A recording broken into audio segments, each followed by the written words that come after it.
고생하셨습니다. 네, 그럼 바로 다음 조 8조 준비되셨나요? 네, 네, 시작하시면 시간 드리겠습니다. 네. 안녕하세요. 여행의 설렘 트레저스로 간직하자 8조 발표를 맡은 백엔드 담당 고경아라고 합니다. 저희 트레저스의 이름은 여행을 뜻하는 트래블과 소중하다는 뜻의 프레셔스를 합친 이름입니다. 이 순서대로 기획 부분을 먼저 말씀드리고 그 다음에 개발 부분을 설명해 드리도록 하겠습니다. 기획 과정의 첫 번째로 데스크 리서치를 진행하면서 팬데믹 상황에도 불구하고 2030 세대의 여행에 대한 니즈는 점차 상승하고 있다는 것을 알 수 있었습니다. 데스크 리서치를 바탕으로 팀원 모두 함께 아이디에이션한 결과 여행이라는 주제로 나만의 여정과 감성을 기록하고 공유하는 서비스에 대한 주제를 잡게 되었습니다. 기획을 바탕으로 유저 리서치를 진행하였는데요. 첫 번째로 객관식 질문 9개, 주관식 질문 2개로 구성된 정량적 서베이를 진행하였습니다. 서베이 결과 여행과 여행 아카이빙에 대한 높은 니즈를 발견하였고 응답자의 75% 이상이 여행을 다녀온 후 기록을 하는 이유는 대부분의 응답자가 추억하기 위해서라고 대답을 해주었습니다. 두 번째로 평소 여행을 한 후 기록하는 경험을 지속적으로 해온 2명을 대상으로 인덱스 인터뷰를 진행하였습니다. 인덱스 인터뷰로 3가지의 인사이트를 얻게 되었습니다. 첫 번째, 유저가 원하는 여행 피드 정보들로 편리하게 탐색할 수 있는 구조가 필요하다. 두 번째, 유저별로 개인화된 기록을 편리하게 아카이빙할 수 있는 구성이 필요하다. 세 번째, 기록 이후에 지속적인 기록의 경험을 이끌어주는 영속성을 가질 수 있는 앱이 필요하다. 였습니다. 인덱스 인터뷰를 바탕으로 각기 다른 기록 성향을 가진 퍼소나를 세워봤는데요. 2명의 퍼소나를 통해서 여행 아카이빙 경험의 페인 포인트와 인사이트를 발견하였습니다. 여기서 저희가 퍼소나를 잡는 과정에서 가장 인상 깊었던 것은 여행하면 그 장소에 대한 것을 중요하게 여길 거라고 생각을 했었는데 생각보다 많은 분들이 여행 장소보다는 누구와 함께 가느냐가 더 중요하다는 답변을 해주었어요. 그래서 기획 과정에 그 부분을 더 중심적으로 반영하였습니다. 따라서 저희 키펑션은 화면과 같습니다. 첫 번째, 여행을 효율적으로 편리하게 아카이빙할 수 있는 기록 시스템. 두 번째, 다른 사용자의 여행 피드를 자신의 아카이빙 스타일에 따라 맞춤 추천받고 스크랩할 수 있는 공유 기능. 그리고 마지막으로 여행을 기록할 때마다 여행의 감정을 스티커로 차곡차곡 모으는 여행 닫고 공간이 필요하다고 느꼈습니다. 이렇게 3가지 기능으로 트레셔스는 사용자의 여행을 더욱 생생하고 편리하게 기록할 수 있도록 돕는 여행 추억 저장 서비스를 만들 예정입니다.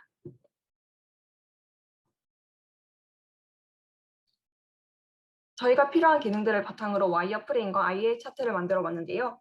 와이어프레임이 제작된 후에도 더 고도화된 사용성을 위해서 메이즈라는 툴을 이용하였습니다. 총 20명에게 프로토타이핑 테스트를 실시해서 사용자분들이 어느 부분에서 불편함을 느끼고 또 어느 부분에서 헤매는지 분석할 수 있었습니다. 현재 디자인 파트는 사용성 테스트에서 수집한 자료로 와이어프레임 디벨롭을 완료하였으며 브랜딩 작업을 진행하고 있습니다. 저희 디자인팀 분들이 정말 능력자셔서 설문조사도 정말 빠르게 진행해 주시고 되게 짧은 시간 안에 완성도 높은 와이어프레임을 만들어 주셨어요. 여기부터 개발 파트 이야기인데요. 갑자기 PPT의 퀄리티가 조금 달라졌죠? 저희 기술 스택을 설명을 드리면 프론트엔드와 백엔드는 이러한 기능들을 많이 사용하고 있는데요. 가장 특징적인 것은 프론트엔드에서는 리액트, 그리고 PWA, SAS 등을 이용하는 것을 볼 수 있습니다. 먼저 프론트엔드에서 타입스크립트를 사용하게 된 이유는 동적 언어보다는 정적 언어를 씀으로써 컴파일 에러를 쉽게 찾기 위함입니다. 그리고 프롭스의 형태를 명시하고 자동 완성 기능을 이용할 수 있었습니다. 그리고 PWA를 사용하게 된 이유는 웹과 앱의 모든 환경에서 사용할 수 있는 서비스를 개발하기 위함입니다. 그리고 저희 팀에서 코틀린과 스위프트를 전문적으로 사용하기는 조금 어려워서 그 부분을 보완할 수 있다는 특징도 있었습니다. 그리고 마지막으로 SAS를 이용한 이유는 CSS보다 가독성이 높기 때문에 코드 이후에 재사용이 편리하기 때문이었습니다. 그리고 백엔드에서는 마리아DB를 사용하였는데요. 찾아보니까 MySQL과 호환성이 높아서 언제든지 바꿀 수 있는데 MySQL보다는 마리아DB에서 확장성이 더 좋다고 느꼈어요. 그리고 마이베티스가 아닌 JPA를 사용한 이유는 웹 개발을 할 때 반복적으로 작성하게 되는 CRUD 관련 SQL이 있는데 직접 그것들을 쓰지 않아도 되고 쿼리에 집중하지 않아도 되며 그리고 그런 결과로 객체지향적으로 개발을 더 빠르게 진행할 수 있다는 장점이 있었습니다. 그리고 제일 가장 중요한 것은 저희가 스프링 부트를 선택하게 된 과정인데요. 사실 제가 원래 공부해온 언어는 스프링 부트가 아니라 파이썬 장고였어요. 그래서 저희 둘이서 이야기를 조금 충분히 해본 결과 스프링 부트를 선택을 하게 됐는데, 먼저 가장 큰 이유는 지혜님이 스프링 부트를 진행한 경험이 있었고, 그리고 더 중요한 이유는 프론트엔드에서도 타입스크립트를 이용해 주시는 만큼 저희도 타입을 정의할 수 있는 스프링 부트를 선택하였습니다. 5분이 돼서 마무리해 주시면 되겠습니다. 네, 저희 아키텍처는 이렇고요. MVC 패턴으로 제작하게 될 예정입니다. 감사합니다. 네, 발표 고생하셨습니다. 질문이 좀 들어서 일단은 첫 번째 질문, 실제적인 사용자가 후킹할 수 있는 핵심적인 기능은 무엇일까요? 라는 질문이네요. 제가 질문을 잘 못 들어서 한번 확인해 보겠습니다. 그 후킹할 수 있는 핵심적인 기능에 대한 질문인 것 같아요.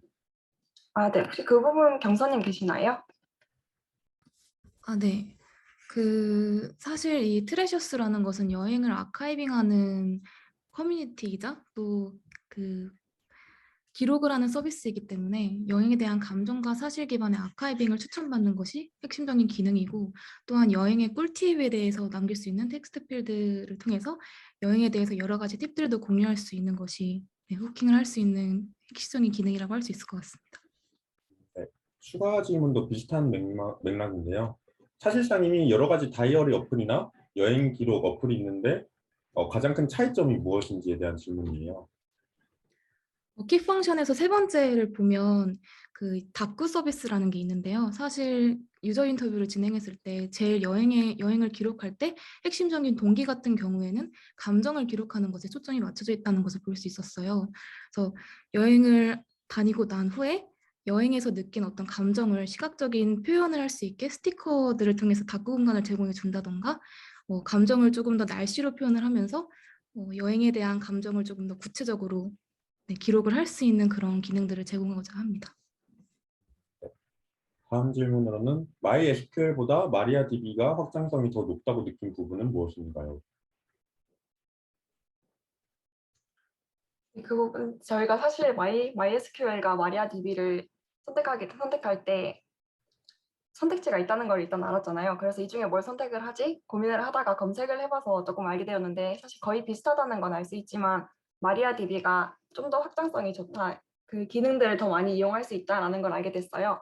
그 부분에 대해서 더 공부를 해봐야겠지만 사실 당장 이용하는 기능 안에서는 별 차이가 없다고 느꼈습니다. 네, 다음 질문은 와이어프레임 프로토타입으로 테스트를 진행했을 때 어떤 기준으로 테스터를 모집하셨는지 궁금합니다. 라는 질문이네요.